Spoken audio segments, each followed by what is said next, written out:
अब कुछ नहीं, सीधे शुरू। तो एक बार 25 बताओ, आर्टिकल 25 क्या है? 25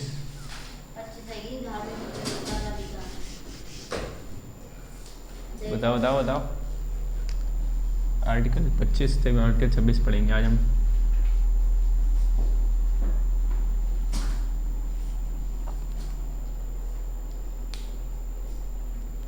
पच्चीस 25।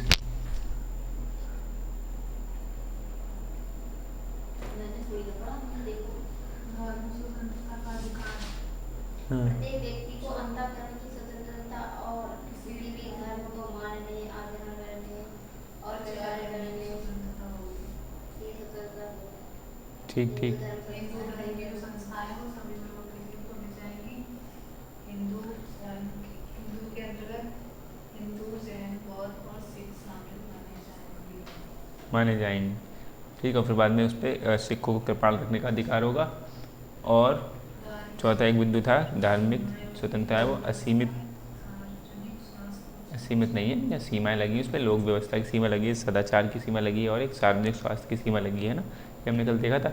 आर्टिकल 26 हम देखना है, इसमें लिखो आर्टिकल 26 में प्रत्येक धार्मिक समुदाय, इसमें लिखो अब आर्टिकल 26 में प्रत्येक धार्मिक समुदाय को अपने धार्मिक मामलों के प्रत्येक धार्मिक समुदाय को अपने धार्मिक मामलों के प्रबंधन का अधिकार होगा। प्रत्येक धार्मिक समुदाय को अपने धार्मिक मामलों के प्रबंधन का अधिकार होगा।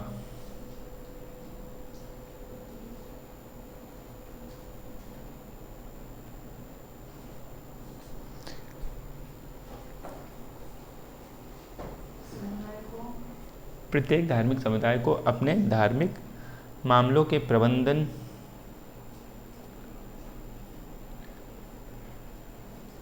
प्रत्येक धार्मिक समुदाय को अपने धार्मिक मामलों के प्रबंधन या प्रबंध, ठीक है, प्रबंधन मैनेजमेंट होता है, प्रबंध होता है मैनेज, तो प्रबंधन का अधिकार होगा। और प्रत्येक धार्मिक समुदाय को अपने धार्मिक मामलों के प्रबंधन का अधिकार होगा और इसके अंतर्गत धार्मिक और दान संस्थाओं की स्थापना करने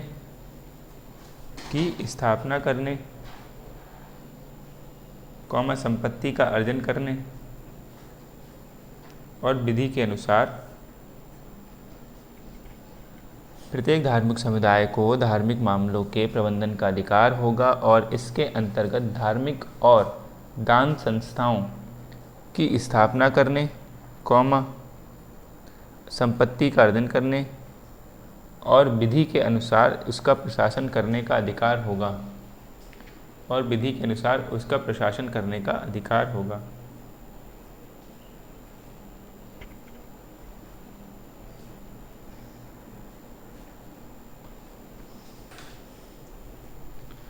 ठीक है, समझे?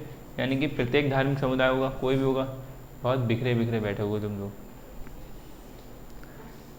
चार एक तरफ होते तो कम से एक तरफ देखो, इधर से इधर। प्रत्येक धार्मिक समुदाय को, ठीक है, उसके जो धर्म संस्था के प्रबंधन का उसको अधिकार होगा कि अपने मामले कैसे क्या करना है, वो सब लोग प्रत्येक धार्मिक समुदाय डिसाइड करेगा कि हमारे धर्म में क्या क्या चलेगा। ठीक है, ये उनको प्रबंधन का अधिकार होगा। फिर उनकी धार्मिक संस्थाएं और दान संस्था कि कहाँ दान क्या क्या करना वगैरह है, तो उनका भी उनको अधिकार होगा कहाँ क्या करेंगे। संपत्ति अर्जन करना, ठीक है, उसका प्रशासन कैसे करना है, प्रशासन का मतलब है उसमें कैसे काम काज वगैरह क्या करना है, तो उसका अधिकार भी प्रत्येक उस धार्मिक समुदाय को होगा। जो धार्मिक समुदाय हिंदू होगा चाहे हिंदू, मुस्लिम होगा मुस्लिम। ठीक है, ये बात समझ में आ रहा है? यानी कि आर्टिकल 26 ये ऐसा कह रहा है। अब इसी से संबंधित मतलब कि हमारे धार्मिक जो संस्था है इसमें क्या होगा, कैसे होगा, ठीक है, समझ रहे हो?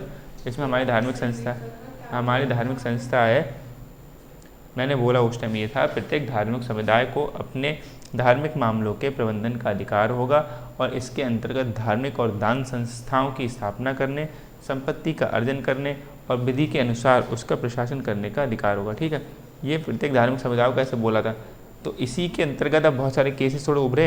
आर्टिकल 26 को हमें समझना है कि उन्होंने क्या कह दिया कि हमारे धार्मिक संस्थापना है, इसमें क्या क्या होगा वो हमारी मर्जी से, आरती कैसे होनी है, या फिर हमने बताया ना पीछे हमने सबरीमाला का मुद्दा हमने सुना था कि सबरीमाला के मुद्दा में कौन कौन प्रवेश करेगा या नहीं करेगा, तो वो मुद्दे भी इसमें निकल के आएंगे। ठीक, तो अब ये हम मुद्दे पढ़ेंगे इसके अंदर। ठीक, तो आर्टिकल 26 तो ये हो गया, इसकी भाषा ही होगी।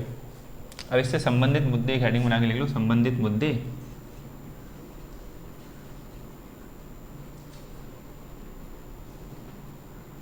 बस खाली वो हम मोटा मोटा आइडिया लगा लें कि क्या क्या होते हैं। तो लिख लो सबरीमाला विवाद, पहला मुद्दा क्या डाल लो, पहला क्या डालोगे, सबरीमाला विवाद, सबरीमाला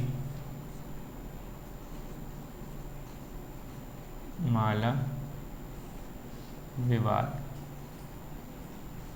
ठीक है, सबरीमाला विवाद और धार्मिक स्वतंत्रता का अधिकार, ये किससे टकराएगा, धार्मिक स्वतंत्रता का अधिकार। सबरीमाला विवाद और धार्मिक स्वतंत्रता का अधिकार, सबरीमाला विवाद और धार्मिक स्वतंत्रता का अधिकार। ठीक है,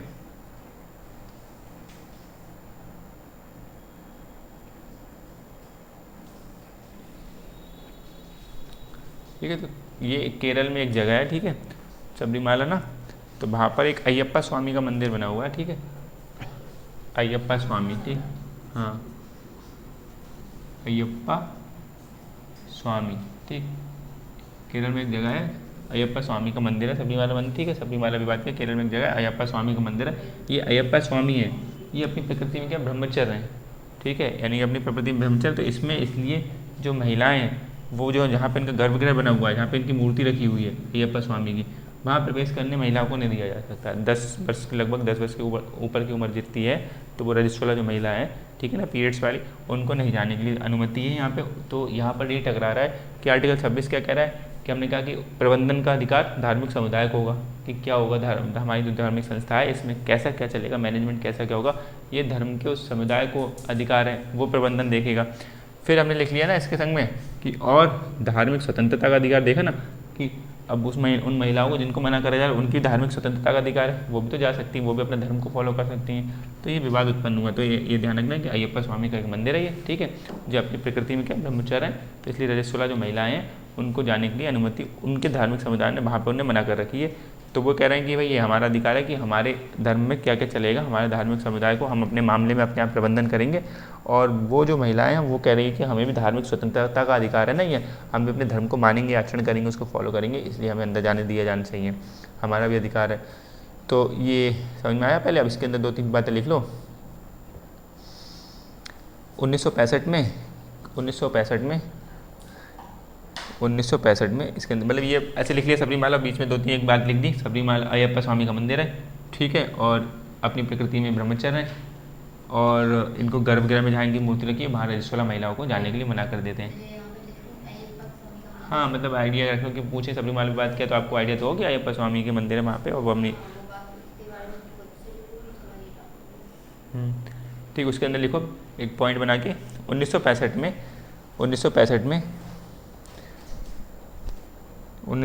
में केरल में एक कानून पारित हुआ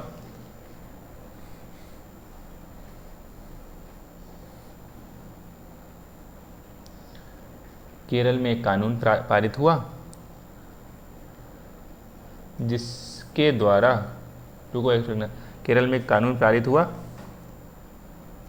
चलो, जिसके द्वारा यह प्रावधान किया गया, लंबा हो जाएगा ज़्यादा, जिसके द्वारा यह प्रावधान किया गया कि रजस्वला महिलाएं यानी कि मेंस्ट्रुएटिंग वुमेन्स, ठीक है, रजस्वला महिलाएं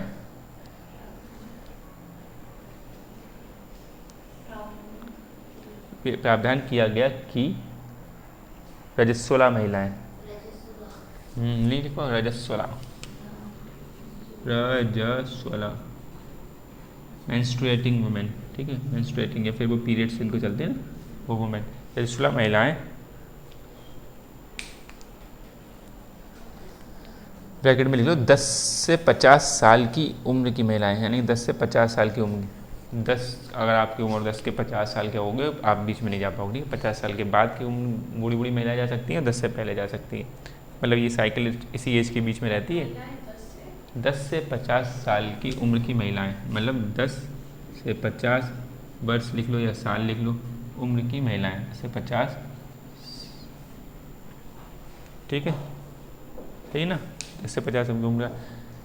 मंदिर के गर्भगृह में, यानी कि रजस्वला महिलाएं, ब्रैकेट में आपने लिखा 10 से 50 साल की वर्ष की उम्र की महिलाएं मंदिर के गर्भगृह में प्रवेश नहीं कर सकती, क्योंकि देवता अपनी प्रकृति से ब्रह्मचारी हैं। रजस्वला महिलाएं मंदिर के गर्भगृह में प्रवेश नहीं कर सकती क्योंकि देवता अपनी प्रकृति से ब्रह्मचारी हैं।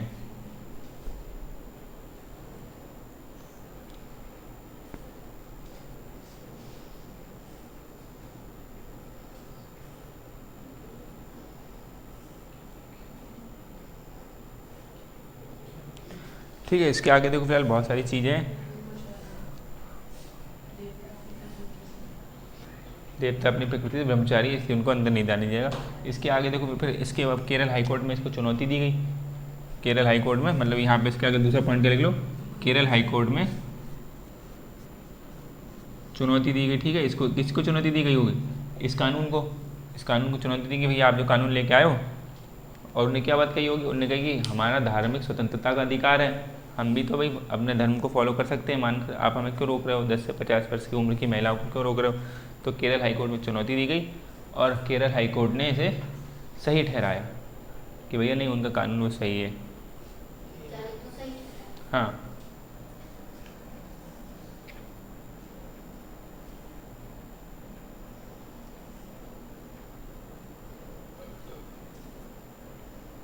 किसे सही ठहराएगा? कानून को सही ठहराएगा कि वो जो कानून लेके आए वो सही लेके आए, क्योंकि धार्मिक समुदाय को अपने धार्मिक मामलों में प्रबंधन करने का अधिकार है। ठीक है, तो वो कुछ भी प्रबंधन कर सकते हैं, वो उनकी मर्जी है, सही है।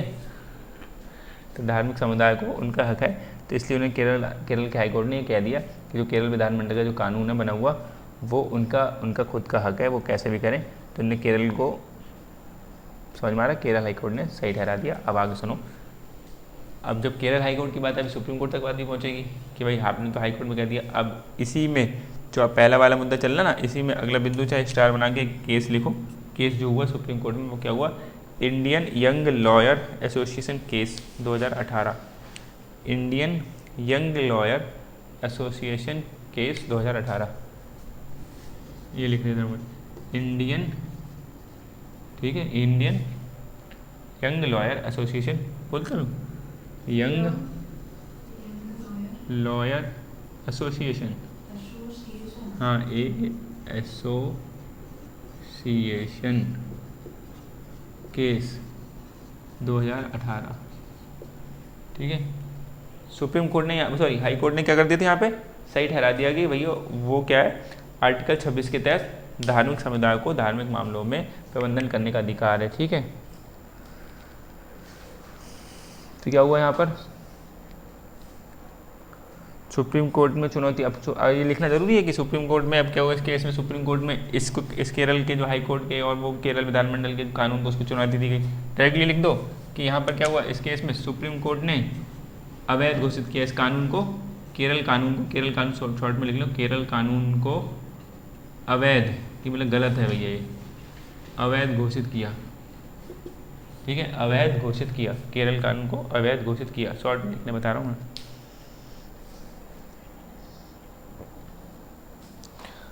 अब सुप्रीम कोर्ट ने क्यों अवैध घोषित किया, उसके सुप्रीम कोर्ट का तर्क भी लिखो। सुप्रीम कोर्ट का तर्क लिखना, तर्क, उन्हें क्या बात कह के कही कि भैया ये अवैध है। ठीक है, तो नंबर 1 सुप्रीम कोर्ट का तर्क, ठीक, नंबर 1 लिखो, सुप्रीम कोर्ट ने तर्क क्या दिया?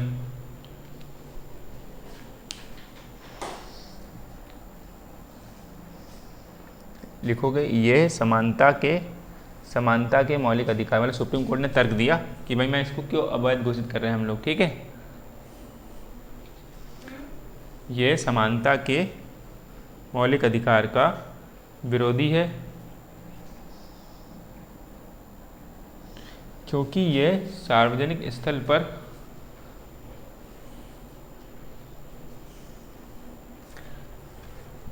क्या लिखो पहला पॉइंट इसमें लिखोगे, यह समानता के मौलिक अधिकार का विरोधी है क्योंकि यह सार्वजनिक स्थल, ब्रैकेट में लिखना मंदिर भी शामिल है, सार्वजनिक स्थल में मंदिर भी शामिल। हमने पीछे लिखा था ना कि सार्वजनिक स्थल पर भेदभाव नहीं कर सकते, सड़क पर, तालाब पर, तो मंदिर भी एक सार्वजनिक स्थल है। ठीक है, यह समानता के मौलिक अधिकार का विरोधी है क्योंकि यह सार्वजनिक स्थल यानी कि ब्रैकेट में मंदिर भी शामिल है पर महिलाओं के साथ भेदभाव करता है। एक तो ने ये तर्क दिया कि समानता का, सबको समानता का अधिकार है ना, सार्वजनिक स्थल पे सब लोग आवाजाही कर सकते हैं, घूम सकते हैं। दूसरा तर्क क्या दिया,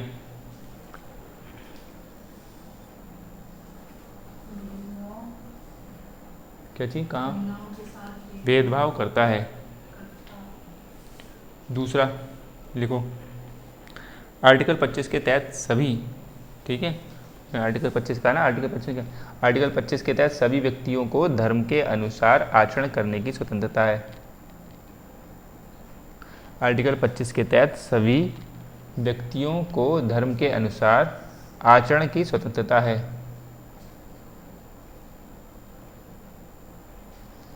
केरल कानून महिलाओं के धार्मिक आचरण में बाधा डालता है।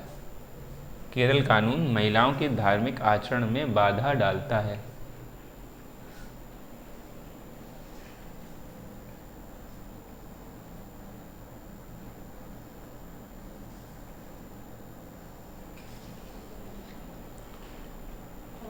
ठीक है, तीसरा लिखो, धार्मिक समुदाय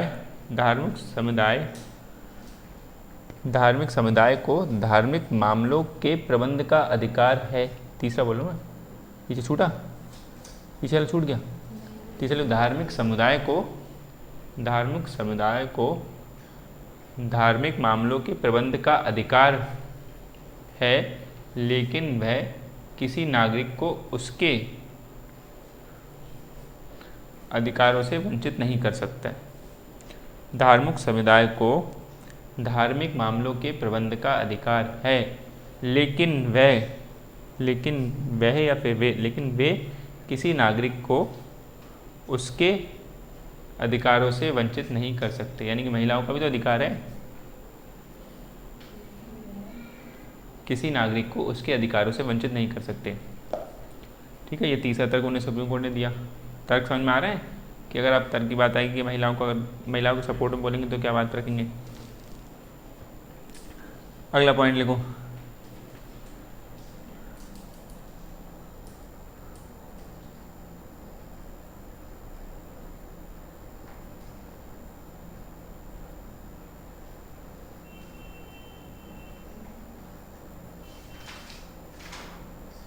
बोलो अगला पॉइंट लिखो। न्यायालय ने यानी सुप्रीम कोर्ट ने धार्मिक आचरण की व्याख्या करते हुए, अब यहाँ पर ये केस इंपॉर्टेंट हो जाता है क्योंकि इसमें धार्मिक आचरण की व्याख्या करते हुए सुप्रीम कोर्ट ने कुछ कहा। सुप्रीम कोर्ट ने धार्मिक आचरण की व्याख्या करते हुए, यानी धार्मिक आचरण आप किसे कहोगे, धार्मिक आचरण की व्याख्या करते हुए अनिवार्यता परीक्षण एसेंशियलिटी टेस्ट, अनिवार्यता परीक्षण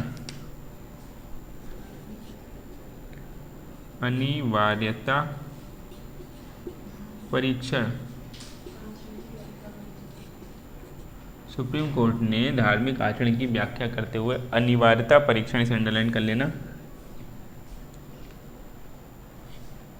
इंग्लिश में इसे क्या बोलते हैं, एसेंशियलिटी टेस्ट।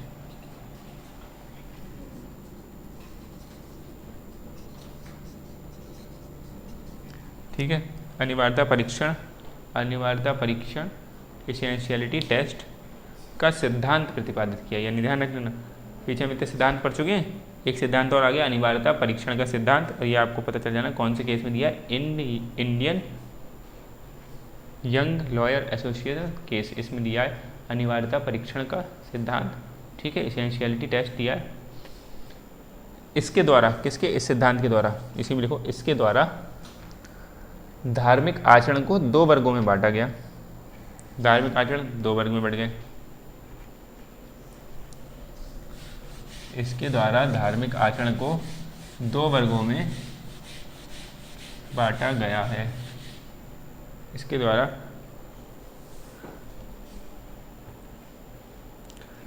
लिखो, मतलब नंबर 1 क्या होगा, ए या बी लिख लेना। ए क्या हो जाएगा, अनिवार्य धार्मिक आचरण, और बी क्या हो जाएगा, गैर अनिवार्य धार्मिक आचरण। अनिवार्य धार्मिक आचरण और बी क्या हो जाएगा, गैर अनिवार्य। अनिवार्य का मतलब जो जरूरी है, अनिवार्य धार्मिक आचरण और गैर अनिवार्य धार्मिक आचरण।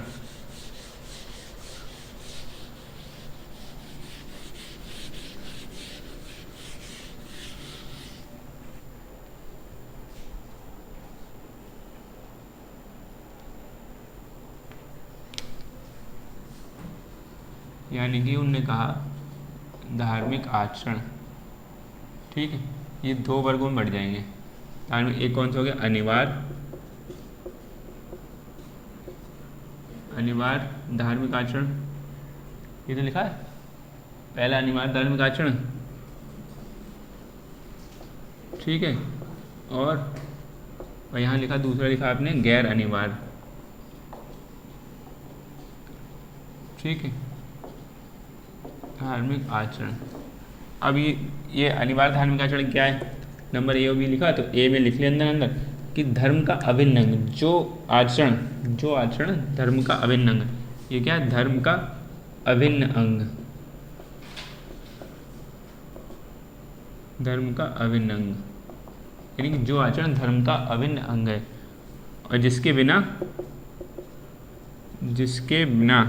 या जिसके अभाव में धर्म का पालन संभव नहीं है,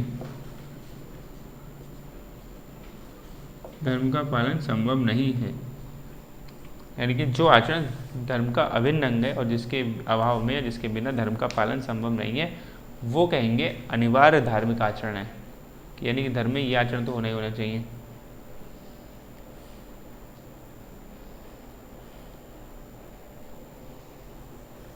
ठीक है,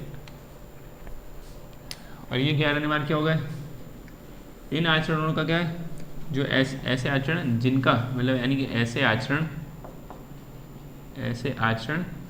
जिनका धर्म ग्रंथों में उल्लेख तो है, यानी कि धर्म ग्रंथों में उल्लेख, डायरेक्ट मैं शॉर्ट में लिख दे रहा हूँ, बाकी ऐसे आचरण जिनका धर्म ग्रंथों में उल्लेख है, जिनका धर्म ग्रंथों में उल्लेख, जिनका धर्म ग्रंथों में ऐसे आचरण जिनका धर्म ग्रंथों में उल्लेख तो है, ठीक है, लेकिन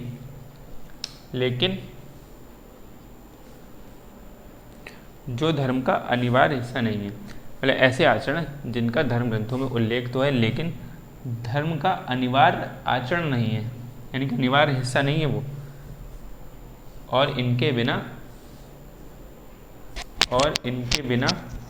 भी धर्म का अस्तित्व संभव है, इनके बिना भी धर्म का अस्तित्व संभव है। मतलब समझ में आ रहा है, यानी कि कुछ ऐसे आचरण जिनका धर्म ग्रंथों में उल्लेख तो कि ऐसा ऐसा होना चाहिए, लेकिन वो धर्म का अनिवार्य हिस्सा नहीं है, लेकिन वह धर्म का अनिवार्य हिस्सा नहीं है और उनके बिना धर्म का अस्तित्व संभव है, यानी कि उनका पालन किए बिना भी धर्म का अस्तित्व संभव है।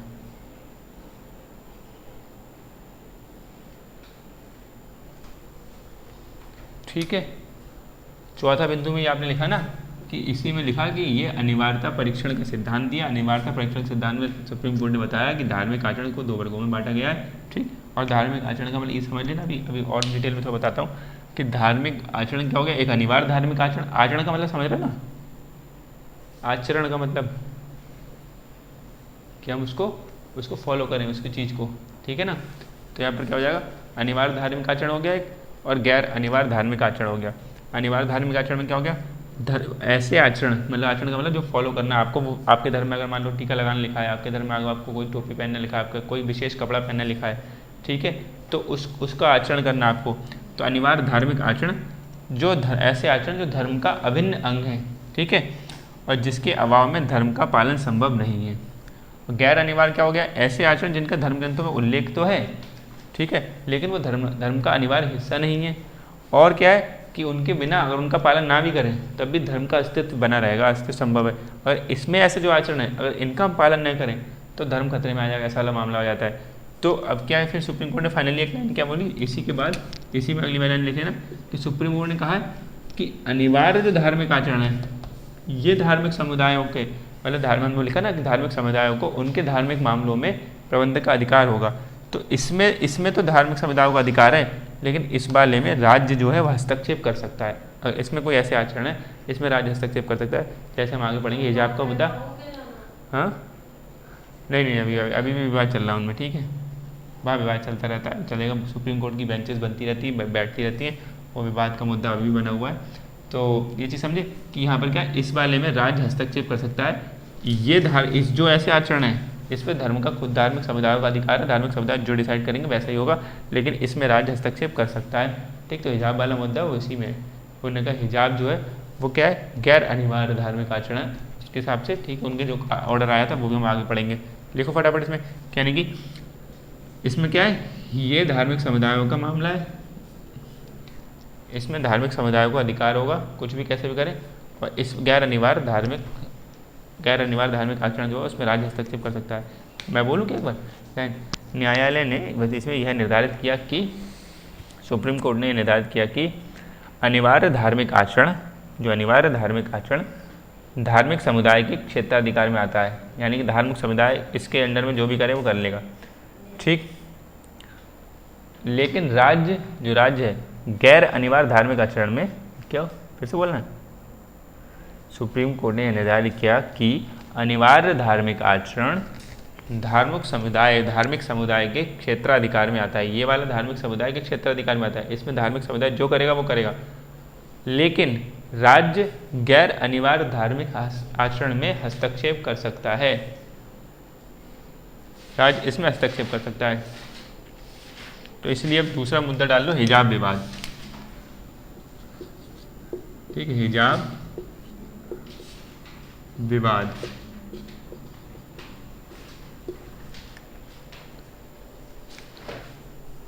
वो ध्यान लिखना, ये वाला केस, ये इसमें सिद्धांत निकला है, ठीक है, ये वाला सिद्धांत ध्यान रख लेना।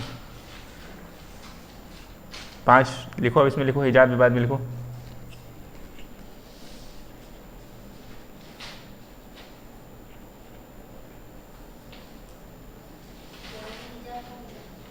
हिजाब विवाद।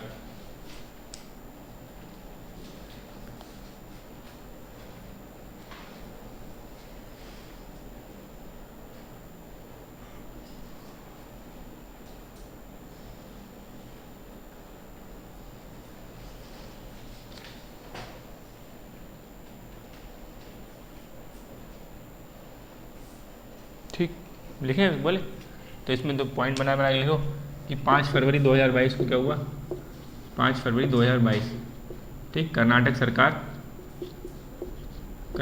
ने एक आदेश जारी किया। कर्नाटक सरकार का एक आदेश आया, उसमें क्या कर दिया, उन्होंने कह दिया कि स्कूलों में एक जैसी यूनिफॉर्म होगी। ठीक है,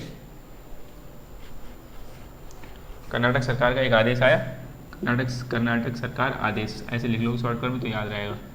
कर्नाटक सरकार आदेश आया, ठीक, और आदेश क्या था वो, स्कूल में एक जैसी यूनिफॉर्म, हालांकि यूनिफॉर्म का मतलब ही होता है यूनिफॉर्म एक जैसा। ठीक, यूनिफॉर्म, स्कूल में एक जैसी यूनिफॉर्म। ठीक, जब ऐसे बात हुई तो सभी स्कूल में क्या हुआ, वहाँ पे स्कूलों में क्या कर दिया कि उस टाइम हिजाब पे बैन कर दिया गया कि आप हिजाब पहन के नहीं आएंगे स्कूल में, क्योंकि एक जैसे होना चाहिए सबको। तब ये सांप्रदायिक मुद्दा हो गया, धर्म के बात छेड़ने लगी बहुत ज़्यादा। तब केरल हाई कोर्ट में ये बात पहुंची, कर्नाटक हाई कोर्ट में, केरल पीछे वाला में ध्यान रखना, इसमें कर्नाटक हाई कोर्ट है, ये भी ध्यान रख देना, कहीं पे ऐसे का क्वेश्चन आ जाए तो। स्कूल में एक जैसी यूनिफॉर्म होगी, 5 फरवरी 2022 के बाद आदेश आया कर्नाटक सरकार का, और स्कूल में एक जैसी यूनिफॉर्म होगी, उन्हें आदेश जारी किया। तो कुछ स्कूलों में जहाँ हिजाब पहन के लोग आ रहे थे वहाँ पे हिजाब बैन करवा दिया कि भाई एक जैसी यूनिफॉर्म का मतलब थे एक जैसी, तो हिजाब बैन करा। तब फिर ये सांप्रदायिक मुद्दा बन गया, लोग उछलने लगे, सड़कों पर आने लगे। तब बात पहुँची कहाँ पे, कर्नाटक के हाई कोर्ट में बात पहुँची, यानी कर्नाटक के उच्च न्यायालय में। अब लिखो कर्नाटक उच्च न्यायालय, ठीक, कर्नाटक उच्च न्यायालय को उन्होंने क्या कहा इस पर, कर्नाटक उच्च न्यायालय का मतलब कर्नाटक हाई कोर्ट, ठीक है, HC।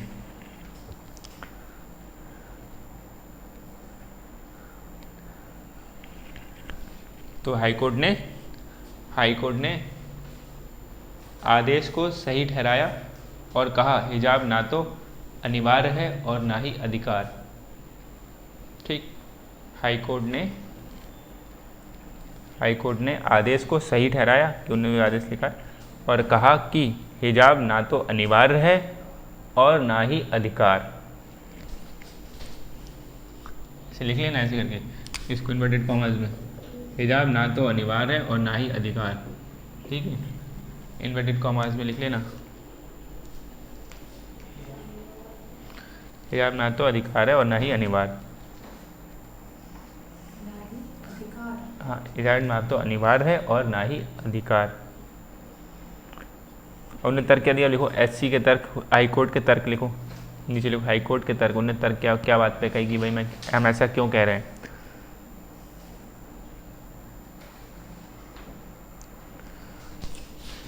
अनिवार्यता परीक्षण, मतलब हाई कोर्ट ने क्या करा, इसमें लिखो हाई कोर्ट ने अनिवार्यता परीक्षण का सिद्धांत लागू करते हुए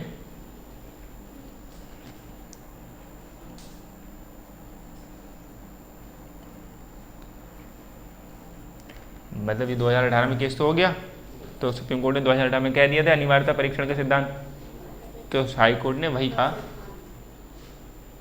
हाई कोर्ट ने अनिवार्यता परीक्षण का सिद्धांत लागू करते हुए बताया कि हिजाब इस्लाम के अनिवार्य धार्मिक आचरण के अंतर्गत नहीं आता। हिजाब इस्लाम के अनिवार्य धार्मिक, देखो सिर्फ हम लोग ये वो लिख रहे हैं जो हाई कोर्ट या फिर बड़े बड़े सुप्रीम कोर्ट इनके ऑर्डर्स आए हैं। ठीक है, हम लोग अपनी मर्जी से नहीं चलेंगे, अपनी मर्जी से कोई डिसीजन नहीं लेंगे। हम लोग सिर्फ शासन के आदेश जो हैं और जो भी सुप्रीम कोर्ट या हाई कोर्ट के डिसीजन है हम लोग वो पढ़ रहे हैं। इसमें किसी की मर्जी से कोई ऐसा नहीं लिखा जा रहा है। ठीक है ना, तो आपको बस खाली पढ़ने के हिसाब से पढ़ना है, कोई अपने धर्म का एंगल नहीं लेना है इसमें। हाँ, हिजाब मतलब ऐसे ना उनने हमने क्या लिखा था, न्याय अनिवार्यता परीक्षण का सिद्धांत लागू करते हुए एक बताया कि हिजाब इस्लाम के अनिवार्य धार्मिक आचरण के अंतर्गत नहीं आता। हिजाब इस्लाम के अनिवार्य धार्मिक आचरण के अंतर्गत नहीं आता। न्यायालय ने, अब दूसरा बिंदु लिखो,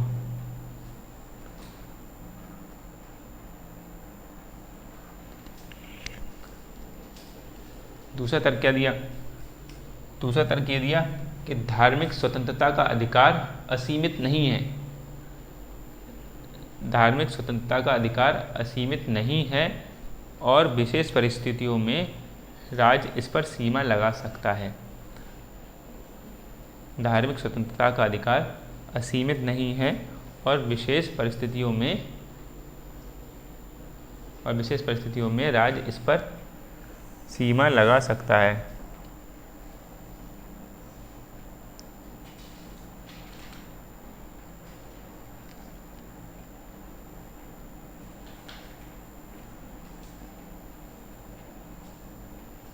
ठीक, अगला बिंदु लिखो, स्कूल में यूनिफॉर्म की एकरूपता। यूनिफॉर्म की एकरूपता, हाँ तीसरा अगला, स्कूल में यूनिफॉर्म की एकरूपता। यूनिफॉर्म का मतलब ही होता है कि एक रूपता, और बाद में इसमें मतलब एक जैसा, और एक रूपता हम लोग बोल रहे हैं बार बार शब्द का वैसा है, लेकिन हम क्या करें, हिंदी का शब्द हमें अंग्रेजी का शब्द हिंदी में लिखना पड़ रहा है, इसलिए बोला यूनिफॉर्म का मतलब ही हो गया, यूनि मतलब एक जैसा, फॉर्म मतलब रूप, एक जैसा रूप, और फिर हम लिख रहे हैं कि एक जैसा रूप की एक रूपता। हाँ, यूनिफॉर्म की एक रूपता। अगर हम ऐसे लिखें यहाँ पे कि ड्रेस की एक रूपता तो ठीक लगता है, तो शब्द अच्छा लगता है, लेकिन मैं बता रहा हूँ लिखा यही जाएगा, लिख ले ऐसे ही लिखो, लेकिन अंग्रेजी का शब्द है तो उसका मतलब यूनिफॉर्म का मतलब ही होता है कि यूनि मतलब एक जैसा, फॉर्म मतलब रूप, यानी कि एक जैसा सबका रूप हो। ठीक, और हम लोग लिख रहे हैं यूनिफॉर्म की एक रूपता। ठीक, क्योंकि स्कूल में यूनिफॉर्म भी बोलते हैं ना, स्कूल में ड्रेस कहीं बहुत कम लोग बोलते हैं, वैसे बोलते थे स्कूल की ड्रेस, लेकिन ड्रेस पहन के आओ, यूनिफॉर्म पहन के आओ। लिखो, अब लिखा क्या, स्कूल में यूनिफॉर्म की एक रूपता धार्मिक स्वतंत्रता पर लगाई युक्ति युक्त सीमा है।